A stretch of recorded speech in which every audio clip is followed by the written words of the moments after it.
2024년 5월 28일 새벽, 브라질 아마조나스주의 주도인 마나우스에서 몇몇 가족 구성원들이 지지 카르도소의 집으로 향했습니다. 그녀는 하루 넘게 어떤 메시지나 전화에도 응답하지 않았습니다. 걱정이 되고 점점 불안해진 그녀의 친척들은 마냥 기다리며 최선을 바랄 수만은 없다고 느꼈습니다. 오전 6시경, 그들은 주거지역에 있는 그녀의 집에 도착했습니다. 잠긴 문 뒤에서는 모든 것이 불안할 정도로 조용했습니다. 그들은 문을 두드렸지만 아무도 대답하지 않았습니다. 행동을 취해야겠다고 결심한 그들은 안으로 들어갔습니다. 지지의 오빠인 아데마르 파라스가 문을 열었습니다. 그는 눈에 띄게 초조해 보였습니다. 안에는 지지의 어머니인 클레오시마르 카르도소와 지지의 미용실체인 직원 여러 명이 있었습니다. 가족들이 지지가 누워있는 방으로 들어갔을 때 그들은 얼어붙었습니다. 그녀는 담요 아래에 쌓여 미동도 하지 않았습니다. 그들의 질문에 대한 대답은 모호하고 회피적이었습니다. 쉬고 있어요. 영적인 과정의 일부예요. 하지만 한 가지는 고통스러울 정도로 분명했습니다. 지지는 살아있지 않았습니다.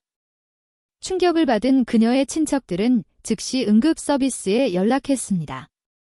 수사관들이 신속하게 도착했고 현장과 지지의 상태를 조사한 지 몇 시간 만에 심각한 의심이 제기되기 시작했습니다. 위급한 상태에 명백한 징후에도 불구하고 지지는 병원으로 옮겨지지 않았습니다. 그녀의 가족은 나중에 그녀가 사망하기 며칠 전부터 병상에 누워 성인용 기저귀를 차고 있었고 심하게 부어 있었으며 짧은 문장으로 말하기조차 힘들어했다고 진술했습니다.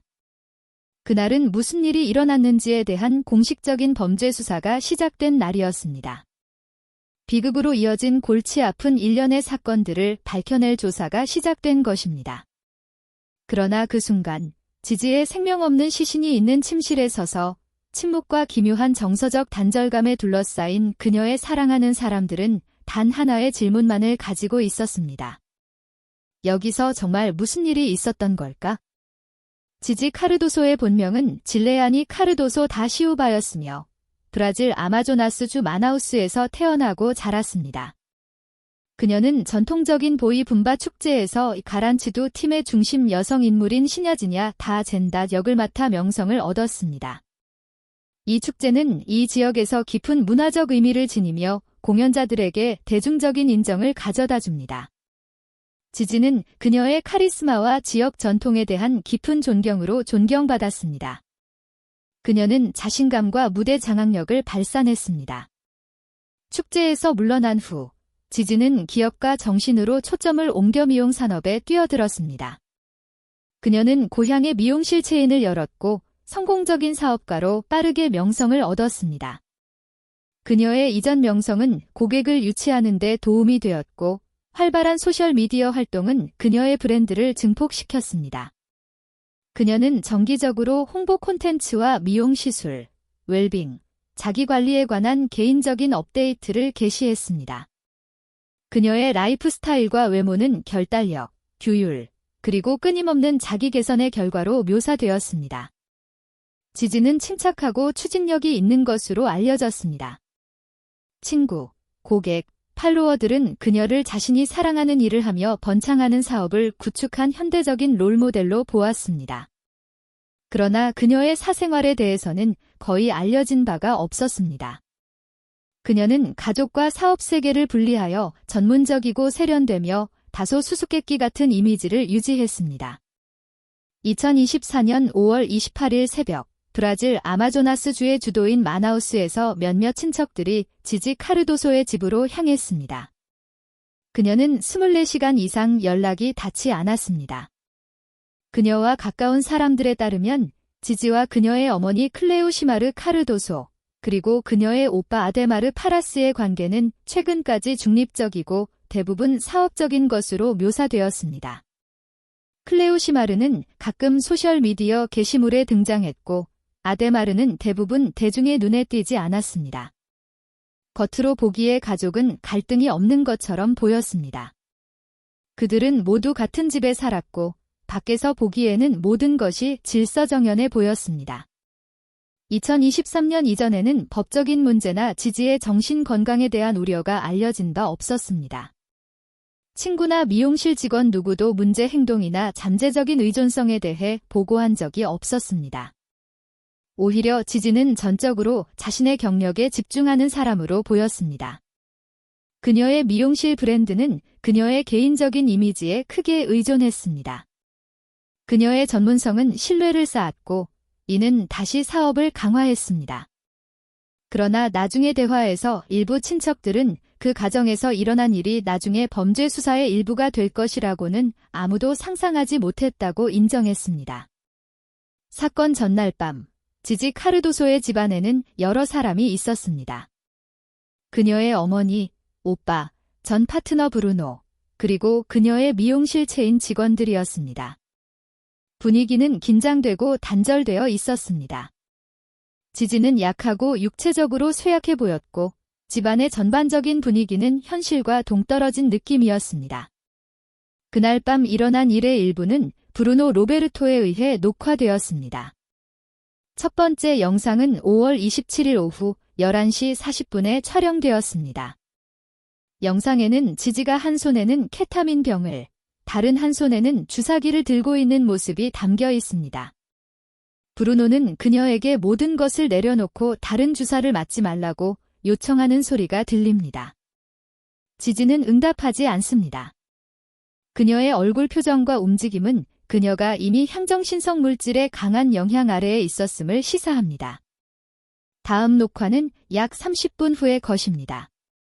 지지는 이제 침대에 누워 주사기 뚜껑을 찾고 있습니다. 브루노는 좌절한 어조로 그녀에게 그만하고 쉬라고 촉구합니다. 그는 자신이 도우려고 했지만 그녀가 멈추고 싶어하지 않는다고 주장합니다. 지지는 다른 주사를 맞을 계획이라고 대답합니다. 배경에서 집안의 나머지 사람들은 무관심하고 무반응으로 보입니다. 브루노의 행동은 엇갈린 인상을 남깁니다. 그의 말은 우려를 나타내지만 그의 행동은 수동성을 보여줍니다. 그는 개입하려고 하지 않습니다. 대신 그는 긴급 상황에 대응하기보다는 순간을 기록하는 것처럼 계속 녹화합니다. 그날 밤, 지지는 여행을 떠나거나 다른 차원으로 떠나는 것에 대해 여러 번 언급했습니다. 이 언어는 케타민이 과다 복용의 징후를 무시할 수 없게 되었을 때조차도 대체 현실로 가는 관문을 열 수 있다는 가족의 신념 체계를 반영했습니다. 그녀의 어머니나 오빠, 브루노, 미용실직 원 누구도 의료 지원을 요청하지 않았습니다. 다음 날 아침, 브루노는 다른 사람들에게 지지가 반응이 없다는 것을 발견했다고 말했습니다. 여전히 집안에는 클레오 시마르, 아데마르, 그리고 적어도 2명의 미용실 직원이 있었습니다. 나중에 그녀가 오전 2시경에 사망한 것으로 확인되었습니다. 그러나 그녀의 상태가 악화되었음에도 불구하고 참석한 사람들 중 누구도 전문적인 지원을 요청하지 않았습니다. 대신 그들은 지지가 긴급한 의료 처치가 필요하다는 모든 징후를 무시하고 깊이 잘못된 영적 의식으로 보이는 것을 계속했습니다. 가족의 설명에 따르면 지지는 죽은 것이 아니었습니다. 그녀는 일시적으로 몸을 떠났고 그것이 영적인 수행의 일부라고 주장했습니다. 그들은 그녀가 4시간 안에 깨어날 것이라고 믿었습니다. 그것이 일어나지 않았을 때 그들은 그녀를 밖으로 데리고 나가 햇볕에 쬐게 하면서 아침 햇살이 그녀의 영혼을 되찾아줄 것이라고 주장했습니다. 그녀는 나중에 실내로 다시 옮겨졌습니다. 이러한 행동들은 그녀의 상태가 돌이킬 수 없다는 임상적 징후를 보이는 동안 거짓 현실을 만들어냈습니다. 브루노가 녹화한 영상은 나중에 경찰 수사의 중심이 되었습니다. 이 클립들은 상황이 다르게 전개될 수 있었던 결정적인 순간들을 포착했습니다. 지지 카르도소의 죽음은 갑작스러운 것이 아니었습니다. 그것은 무대응과 현실 수용 거부의 결과였습니다. 그날 밤은 대중의 분노를 촉발시킨 범죄 사건으로 전환되는 전환점이 되었습니다. 비극 자체 때문만이 아니라 그녀 주변 사람들의 기본적인 책임감의 완전한 부재 때문이었습니다. 지지 카르도소의 사망 한 달 전, 그녀의 친척들은 그녀가 집안에 자신의 의사에 반하여 갇혀 있다고 주장하며 법 집행기관에 연락했습니다. 2024년 4월 24일, 마나우스 민사 경찰관들이 신고에 응답했습니다. 우려는 지지의 급격히 악화되는 상태와 가까운 가족조차 집에 들어오는 것을 반복적으로 거부하는 것에 대한 것이었습니다. 그때까지 지지는 전화를 받지 않았고 집을 나서는 모습이 보이지 않았으며 친척들에 따르면 더 이상 혼자 걸을 수 없었습니다. 경찰관들은 지지의 어머니인 클레오 시마르를 만났습니다. 그녀는 지지가 괜찮고 도움이 필요 없다고 주장했습니다. 한 경찰관이 지지의 방을 보려고 했을 때 그들은 잠긴 문에 부딪혔습니다. 현장에서 촬영된 영상에는 클레오 시마르와 한 경찰관 사이에 긴장된 대화가 담겨 있습니다. 그녀는 딸이 자신의 의사에 반하여 갇혀있지 않다고 주장했고 경찰관들이 영장 없이 들어갈 법적 근거가 없다고 주장했습니다. 녹화는 한 경찰관이 지지가 있을 것으로 추정되는 문으로 다가가는 순간 끝납니다.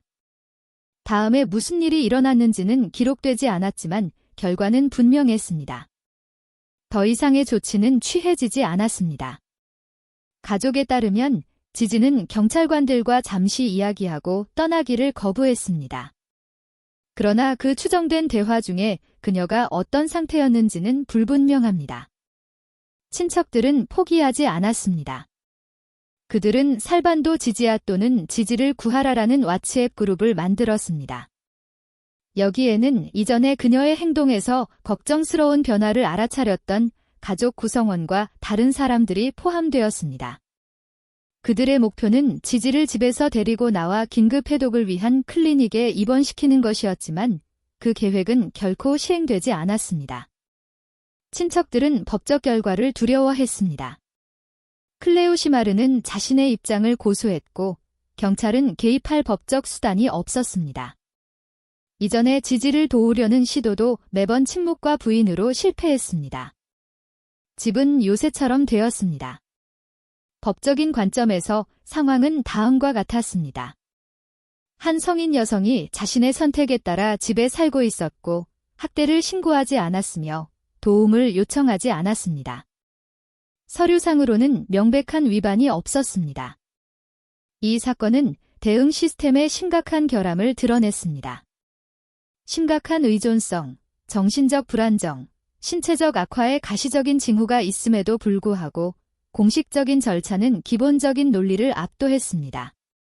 그녀의 사랑하는 사람들은 무력했습니다. 4월 24일은 법 집행기관이 지지의 집을 방문한 마지막 기록이 될 것입니다. 도움을 주려던 사람들 중 누구도 더 이상의 법적 조치를 취하지 않았습니다. 아무도 지방검찰청에 연락하거나 다시 응급의료 서비스를 부르지 않았습니다. 지지는 그녀가 갇힌 폐쇄된 고리에서 결코 벗어나지 못했습니다. 한 달 후, 그녀는 그렇게 절실히 필요했던 도움을 받지 못한 채 사망했습니다. 지지 카르도소를 구출하려는 실패한 시도는 경직된 시스템에 직면했을 때 가장 가까운 사람들조차 얼마나 무력할 수 있는지를 드러냈습니다. 한 사람의 생명이 분명히 위태로운 상황에서도 법은 약물 의존성의 가혹한 현실에 눈을 감았고 경찰은 규정을 따랐습니다. 그리고 규제와 무관심 사이의 차가운 균형 속에서 단호한 젊은 여성의 삶은 비극적인 끝을 맞이했습니다. 수사가 시작된 후 경찰은 마나우스의 카르도소 가정이 파이마의 비다, 아버지, 어머니, 라는 컬트적 특징을 가진 느슨하게 조직된 그룹 아래에서 운영되고 있었다는 것을 발견했습니다. 이 이름은 일부 구성원이 착용한 문신을 포함한 의식과 상징에 나타났습니다. 그 뒤에는 신비주의, 왜곡된 영적 관행, 향정신성 물질 사용의 정상화를 결합한 사이비 종교적 신념 체계가 있었습니다. 이 이념은 아데마르 푸스가 홍보했습니다. 당국에 따르면 그는 영국에서 약물 의존성 치료 중 유사한 개념을 접했습니다.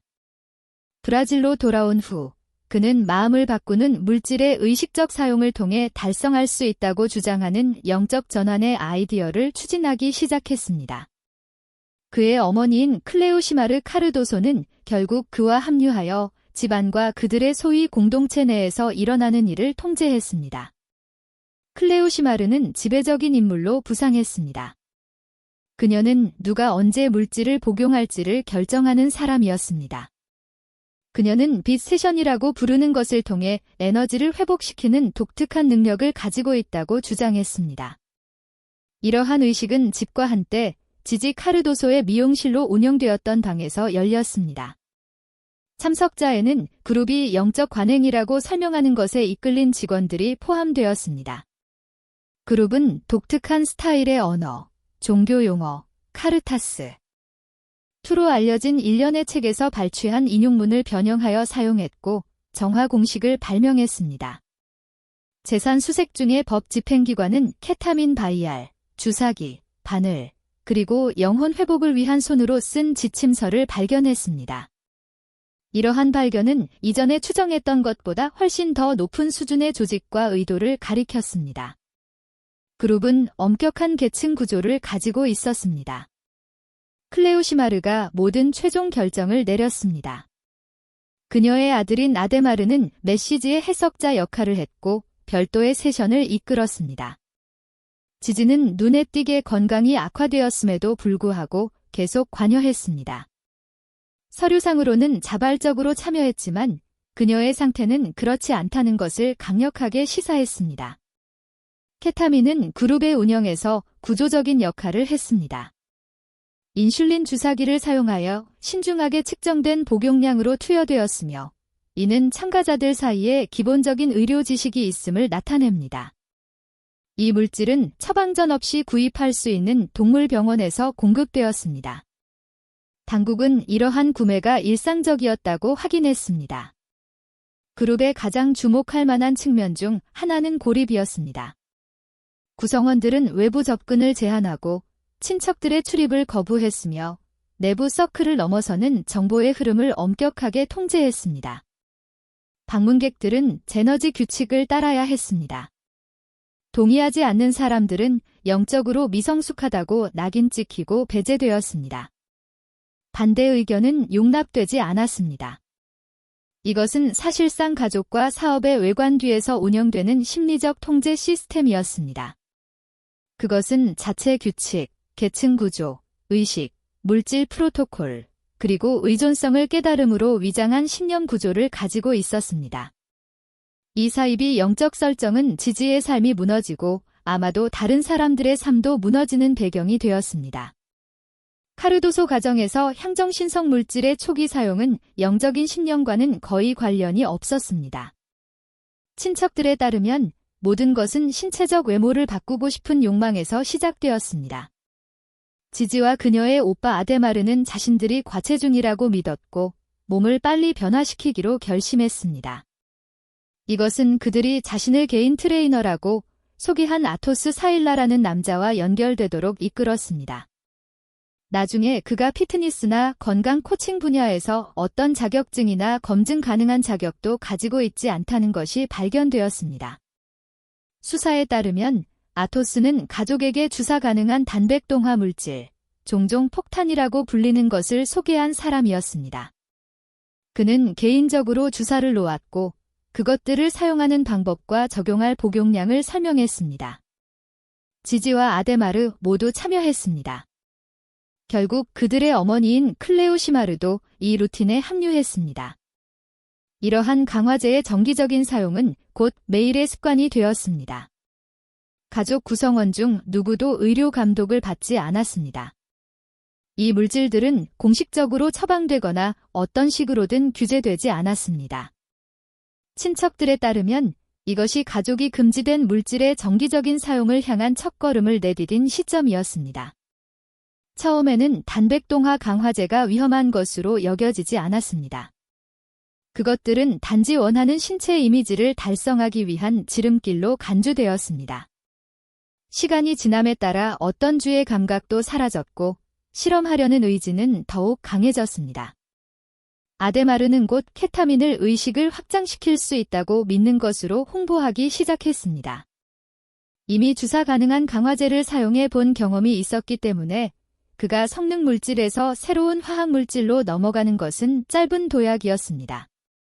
그는 수사관들에 따르면 당시 그의 영향 아래 있었던 지지에게 케타민을 소개했습니다. 머지않아 그녀도 관여하게 되었습니다. 이전 실험에 이미 참여했던 클레오 시마르는 주저없이 합류했습니다. 이 물질은 곧 그들의 일과의 일부가 되었습니다. 처음에는 케타민이 액체 형태로 미량 복용되었습니다. 나중에 한 가족 지인이 인슐린 주사기를 사용한 피하 주사를 통해 효과를 강화할 수 있다고 주장했습니다. 그 시점부터 사용은 더 구조적이고 체계적이 되었습니다. 집에는 곧 바이알과 기타 용품이 비축되었습니다. 그때까지 지지와 그녀의 가족은 정해진 일정에 따라 통제된 환경에서 물질을 투여하고 있었습니다. 주사는 특정 순서로 수행되었으며 각각은 목적에 묶여 있었습니다. 가까운 동료와 일부 미용실 직원이 참여하는 이러한 세션을 중심으로 의식이 형성되기 시작했습니다. 한때 의료 및 수의학 마취제였던 것이 이제 비공식적인 경로를 통해 가정에 들어오고 있었습니다. 한때는 약물에 대한 접근을 합법화하기 위해 동물병원을 열자는 이야기까지 있었습니다. 이 아이디어는 아데마르 클로시마르와 다른 사람들에 의해 논의된 것으로 알려졌습니다. 나중에 운영 중인 동물병원의 직원들이 수사에서 지목되었습니다. 당국에 따르면 가족이 물질을 공급받은 것은 이 시설을 통해서였습니다. 정기적인 사용이 일상화되면서 가족 내의 역학관계가 바뀌었습니다. 결정은 점점 더 고립된 환경에서 내려졌고 외부에서 개입하려는 시도는 위협으로 간주되었습니다. 일상적인 루틴, 대화, 장기적인 목표는 전적으로 물질을 중심으로 돌아가기 시작했습니다. 한때 사회적으로 활동적인 삶을 살았던 사람들은 이제 의존성으로 규정된 라이프 스타일에 완전히 흡수되었고 이는 영적이거나 이념적인 성장으로 위장되었습니다. 신체적 외모를 개선하려는 것 보기에 무해한 욕망에서 시작된 것이 단백동화 실험을 거쳐 빈번한 케타민 사용으로 절정에 달했습니다. 각 사람은 점차적으로 관여했지만 날이 갈수록 관여는 깊어졌습니다. 화학은 매일의 고정물이 되었고 초점은 신체를 통제하는 것에서 마음을 통제한다는 환상으로 옮겨갔습니다.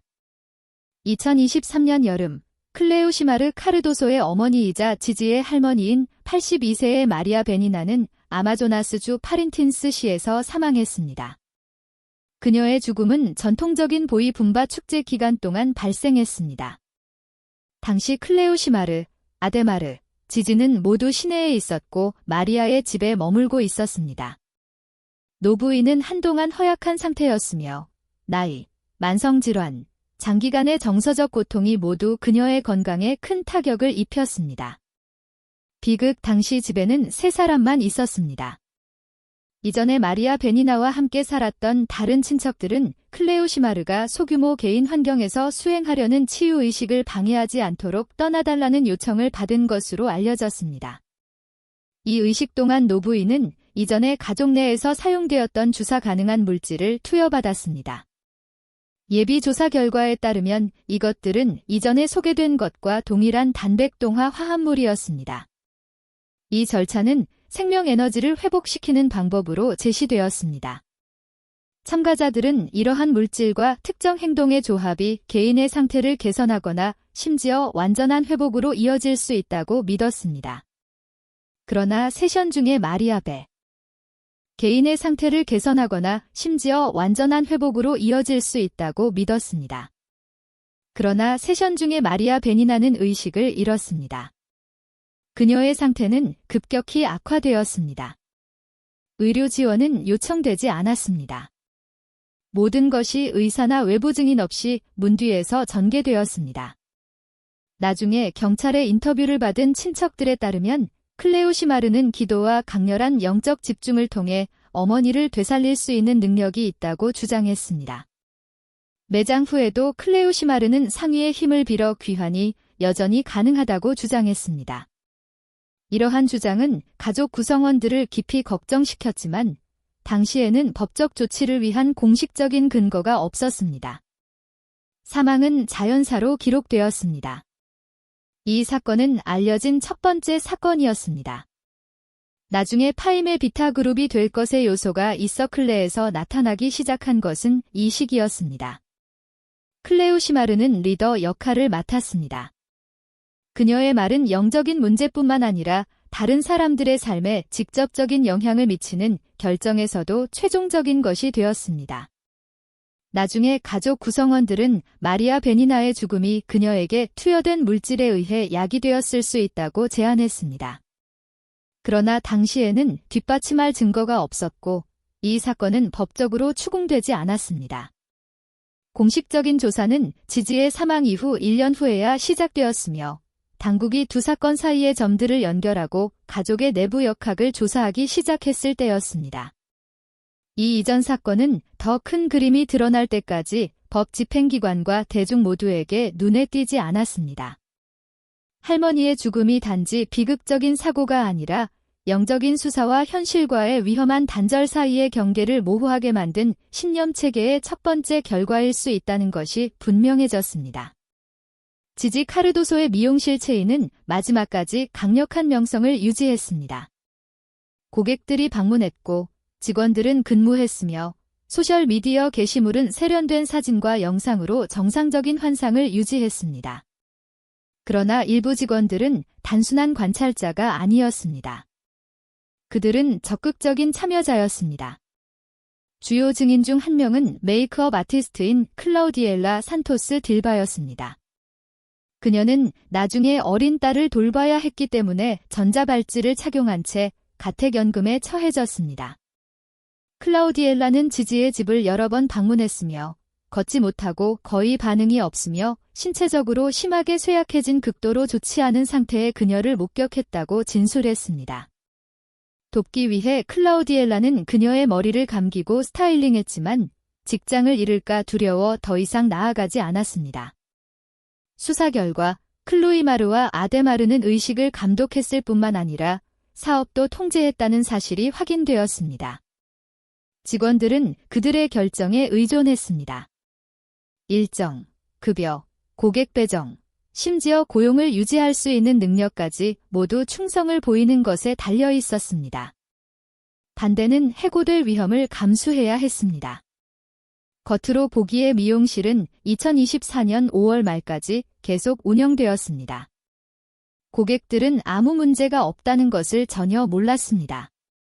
예약은 지켜졌고 모든 것이 질서정연하게 보였습니다. 그러나 무대 뒤에서는 일부 방이 소위 의식을 주관하는 동일한 개인들이 조직한 통제 물질을 포함하는 세션을 위해 가끔 사용되었습니다. 일부 직원들은 에너지 수련이라는 명목하에 참여하도록 초대되었습니다. 거절이 명시적으로 처벌되지는 않았지만 종종 신뢰와 기회의 눈에 띄는 감소로 이어졌습니다. 수사관들은 미용실이 더 넓은 영향력 구조의 일부가 되었다고 결론지었습니다. 그들은 단지 내부 서클에 자금을 지원하는 것이 아니었습니다. 그들은 통제와 의존의 도구가 되었습니다. 인터뷰 중에 경찰은 의식에 직접 관여하지 않은 직원들과도 이야기했습니다. 많은 사람들이 무언가 이상한 일이 일어나고 있다고 의심했지만 개입할 권리나 용기가 없다고 인정했습니다. 한 직원은 모두가 정상이 아니라고 느꼈지만 질문하기를 두려워했다고 말했습니다. 감정적 압박, 암묵적인 규칙, 그리고 그룹의 비밀주의는 침묵의 시스템을 만들었습니다. 수사팀장은 나중에 이 설정이 기능하는 합법적인 사원 내에서 신념 기반 컬트가 존재하도록 허용했다고 말했습니다. 미용실은 더 이상 서비스를 위한 장소가 아니었습니다. 그것은 화학적, 심리적 의존이 모두 정상화된 폐쇄된 시스템의 일부가 되었습니다. 지지 카르도소의 사망 후 그녀의 전 파트너인 브루노 로베르토는 자신을 외부인으로 자리매김했습니다. 그러나 한 가지 세부 사항이 그의 중립성에 의심을 던졌습니다. 그룹이 상징적인 모토로 사용하고 다른 참가자들의 몸에도 나타났던 파이 마인비다라는 문구가 새겨진 문신이었습니다. 이것은 그가 의식에 공개적으로 참여했는지 여부와 관계없이 그룹과의 이데올로기적 일치를 강력하게 시사했습니다. 지지가 사망한 밤 그의 수동적인 역할에 대해 브루노는 그녀를 막으려고 했지만 그녀가 듣지 않았다고 주장했습니다. 그는 개인적인 애착 때문에 그녀 곁에 머물렀다고 주장했습니다. 그러나 그녀가 합리적으로 정보에 입각한 결정을 내릴 수 없는 명백히 손상된 상태를 고려할 때 그의 입장은 책임을 회피하려는 시도처럼 보였습니다. 또 다른 의심스러운 순간은 지지의 차와 관련이 있었습니다. 그녀의 사망 후 브루노는 장례식에 참석하기 위해 차량을 사용했다고 주장했지만 대신 그는 그것을 도시 거리 옆에 버렸습니다. 수사관들은 차량의 움직임을 추적하고 그가 설명 없이 그것을 떠난 이유를 신문했습니다. 브루노는 기계적인 문제를 탓했지만 더 넓은 수사 범위 내에서 이것은 의심을 불러일으켰습니다. 증거를 처분하거나 주의를 분산시키려는 시도였을 수 있습니다. 브루노의 법무팀은 그가 그룹의 전체 활동을 알지 못했다고 주장했습니다. 그러나 그의 전화를 분석한 결과 아데마르 파라스 및 아토 스사일라와 자주 접촉한 것으로 드러났습니다. 수사관들은 세 사람이 연결되어 있으며 브루노가 나중에 금지된 물질을 포함하는 의식 세션으로 분류된 모임을 포함하여 카르도소 집을 여러 번 방문했다는 것을 확인했습니다. 한 수사관은 집안에서 무슨 일이 일어나고 있는지 알지 못했을 리가 없다고 단언했습니다. 그의 존재는 조직자는 아니었을지 모르지만 일관성 있고 중요한 시점에 기록되었습니다. 특히 그는 지지가 사망한 날 밤 그곳에서 밤을 보냈습니다. 결국 브루노는 6월 7일 아토스 사일라와 함께 구금되었습니다. 두 사람 모두 허위 진술을 한 혐의로 기소되었습니다. 수사관들은 그들의 증언과 디지털 증거, 문자 메시지, 지리 위치 데이터, 장치 내용 사이의 불일치를 발견했습니다. 이러한 모순은 추가 신문과 임시 구금으로 이어졌습니다. 지지 카르도소의 사망에 따라 원래 아마조나스 민사 경찰이 사인을 규명하기 위해 시작한 사건은 빠르게 확대되었습니다. 증거의 양 덕분에 수사관들은 컬트, 불법 의료 행위, 마약 밀매의 요소를 결합한 전체 범죄 조직을 밝혀낼 수 있었습니다. 주요 인물들의 체포가 시작되었고 사건의 배후에 숨겨진 구조가 마침내 드러나기 시작했습니다. 용의자들이 구금될 무렵 그들은 이미 감시를 받고 있다는 것을 알고 있었습니다. 법 집행기관이 체포영장을 집행하기 위해 도착한 날, 집에는 계획된 탈출의 명백한 징후가 있었습니다. 가방은 쌓여 있었고 장치는 꺼져 있었으며 서류는 사라졌습니다. 그러나 경찰은 신속하게 행동했고 용의자들은 탈출 계획을 실행하기 전에 구금되었습니다. 체포된 사람들 중에는 수사관들이 의식 조직과 케타민 유통에 참여했다고 믿는 미용실 직원들도 포함되어 있었습니다. 혐의에는 향정신성 물질의 불법 소지 및 유통, 범죄 조직 참여, 브라질법을 위반한 의식행위 수행이 포함되었습니다. 수사의 핵심 초점은 케타민 공급망이었습니다. 당국은 주요 공급원이 마나우스의 한 동물 병원으로 이어진다는 것을 발견했습니다. 주요 용의자 중 한 명은 클리닉 소유주인 호세 막시모 실바데 올리베라였습니다. 그의 이름은 체포 영장에 나타났고 작전이 시작된 지 며칠 후 그는 자발적으로 자수했습니다. 수사관들에 따르면 클리닉은 적절한 수의학 처방 없이 케타민을 유통했을 뿐만 아니라 나중에 내부 그룹 구성원들의 손에 들어간 다른 통제 물질도 보관하고 있었습니다. 수색 중에 클리닉과 카르도소 가족 사이의 지속적인 관계를 확인하는 문서가 압수되었습니다. 이런 식으로 미용실은 지하 활동에 자금을 지원하는 도구가 되었습니다. 수사관들은 이것을 합법적인 사업, 영적인 수사, 그리고 불법적인 물질 거래가 돈과 사람을 모두 통제하는 단일 구조로 통합된 더 큰 시스템의 일부로 특징지었습니다. 규모와 조직에 대한 추가 확인은 같은 동물병원의 직원 2명을 체포하면서 이루어졌습니다. 한 명은 그룹 구성원에게 적극적으로 물질을 공급한 혐의를 받았고 다른 한 명은 기록을 파기하고 증거를 은닉한 혐의를 받았습니다. 작전은 3가지 수준으로 기능했습니다. 소비자, 카르도소 가족 및 가까운 동료, 중개자, AOS4 및 미용실 직원, 공급자, 동물병원입니다. 이 구조를 바탕으로 경찰은 네트워크를 공식적으로 범죄 조직으로 분류했습니다.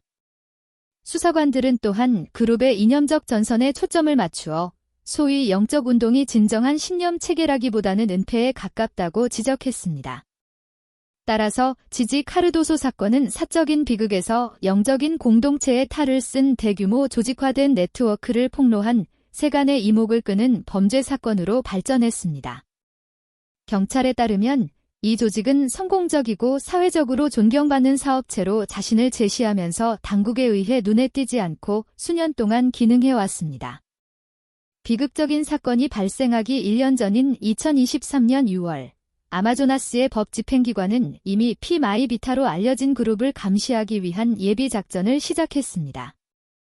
그러나 지지의 사망 이후에야 초점이 그들의 활동의 물질 관련 측면으로 옮겨졌습니다. 2024년 12월, 마나우스의 한 법원은 판결을 내렸습니다. 제시된 증거를 바탕으로 유죄 판결을 받은 각 개인은 중범죄 시설에서 10년 11개월 8일의 징역형과 1인당 7만 270 브라질 헤알의 벌금, 총 약 50만 헤알에 달하는 벌금을 선고받았습니다. 판결은 아마조나스주 마약 관련 범죄 제3법원을 주재하는 수아 데팔라 판사에 의해 내려졌습니다. 브루노와 베로니카를 포함한 일부 피고인은 자유로운 상태로 항소할 권리를 부여받았습니다. 그러나 대부분의 그룹은 판결이 발표될 때 이미 구금되어 있었습니다. 법원은 물질 사용이 자발적이고 개인적인 탐구의 일부였다는 변호인의 주장을 기각했습니다. 데팔라 판사는 이 사건이 영적인 관행을 가장한 체계적인 착취, 조작, 신뢰 남용을 포함한다고 판결했습니다. 이 판결은 수사의 주요 단계의 결론을 의미했지만 여전히 풀리지 않은 의문점도 제기했습니다. 레이더망을 빠져나간 추가 참가자가 있었을까?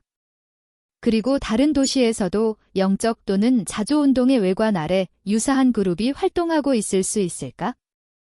세간의 이목을 끈 재판이 끝난 후에도 지지 카르다르도소 사건은 계속해서 대중의 주목을 받았습니다. 이전에 가족과 관련이 있었던 사람들, 특히 그룹과 직접적인 관련이 있었다고 여겨지는 개인들에게는 압박과 불신의 분위기가 남아 있었습니다. 가장 어려운 결과 중 하나는 초기 체포 물결 당시 구금된 클라우디알 산토스 디 실바에게 영향을 미쳤습니다. 그녀는 어린 딸을 돌봐야 했기 때문에 감독 조건으로 석방되었습니다. 그러나 체포 후 아이의 아버지가 양육권을 가져가 클라우디알이 잠재적인 위험을 초래한다고 주장하며 돌려주기를 거부했습니다. 이로 인해 클라우디알이 친권을 되찾기 위해 싸우는 법적 싸움으로 이어졌습니다. 이 사건은 금지된 물질 사용과 관련된 해결되지 않은 혐의로 인해 더욱 복잡해졌습니다. 대중은 충격으로 반응했습니다. 온라인 토론에서는 영적 컬트와 유사한 구조가 가정 내에서 운영되어 법적 및 도덕적 경계를 모두 위반할 수 있다는 불신을 계속해서 표명했습니다. 이에 대응하여 아마조나스주 당국은 치료나 영적 악성을 가장하여 향정신성 물질을 사용했을 수 있는 다른 시설에 대한 조사를 시작했습니다.